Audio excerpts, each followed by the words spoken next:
सभी दोस्तों को जनक शर्मा की तरफ से प्यार भरा नमस्कार।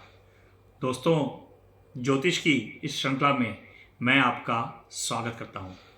सबसे पहले हम श्री गणपति को प्रणाम करते हैं। उसके बाद माता सरस्वती ज्ञान की देवी को हम उनका ध्यान करते हैं और साईनाथ को हम प्रणाम करते हैं।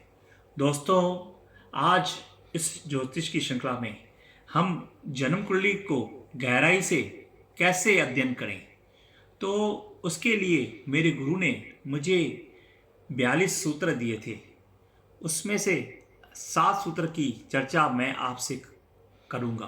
दोस्तों, ये सूत्र जो हैं आपको कुंडली की गहराई तक लेके जाएंगे और आपको कुंडली के देखने में मदद मिलेगी। दोस्तों, सबसे पहले जो पहला सूत्र है दशम भाव। दशम भाव कुंडली में यहाँ आता है, ठीक है।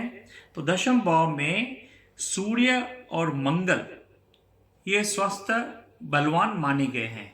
इसी प्रकार चतुर्थ भाव में चंद्र और शुक्र और लगन में बुध, लगन ये है लगन में बुध तथा गुरु, और सप्तम भाव में ये सप्तम भाव है।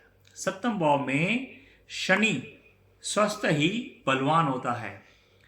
ये अपना विशेष फल देने में सहायक होते हैं। दोस्तों, दूसरा सूत्र है लगन का स्वामी। लगन का स्वामी जिस भाव में भी बैठा होता है उस भाव में वह विशेष फल देता है तथा उस भाव की वृद्धि करता है। मान लो कि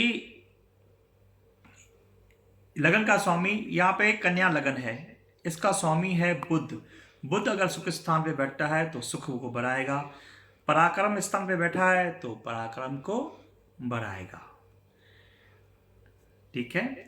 और तीसरा सूत्र जो है यहाँ पे अष्टम भाव, कुंडली का अष्टम भाव यहाँ पे है।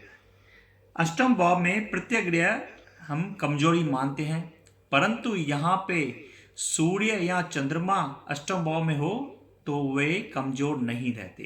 दोस्तों, ये एक ऐसा सूत्र है जिसे आप याद कर लीजिए कि सूर्य और चंद्र जो है अष्टम भाव में बलवान ही रहते हैं। दोस्तों, चौथा सूत्र, चौथे भाव में यदि अकेला शनि हो, दोस्तों कुंडली का चौथा भाव ये है, अगर यहाँ पे अकेला शनि है तो उस व्यक्ति की, उस जातक की अंतिम अवस्था यानी कि वृद्ध अवस्था अत्यंत दुखमय व्यतीत होती है। तो ये बात आप नोट कर लो, अगर किसी भी जातक के शनि 4th हाउस में है तो उसकी वृद्ध अवस्था दुख से ही गुजरती है। दोस्तों, पंचम जो है सूत्र है द्वादश भाव का स्वामी। ये कुंडली का द्वादश भाव है। अगर इसका स्वामी जिस भाव में भी बैठता है उस भाव को हानि ही करवाता है। किसी भी भाव में बैठ जाए तो वो हानि कराता है। द्वादश भाव का स्वामी किसी भी भाव में बैठ जाए तो उस भाव के फल में हानि पहुंचाता है।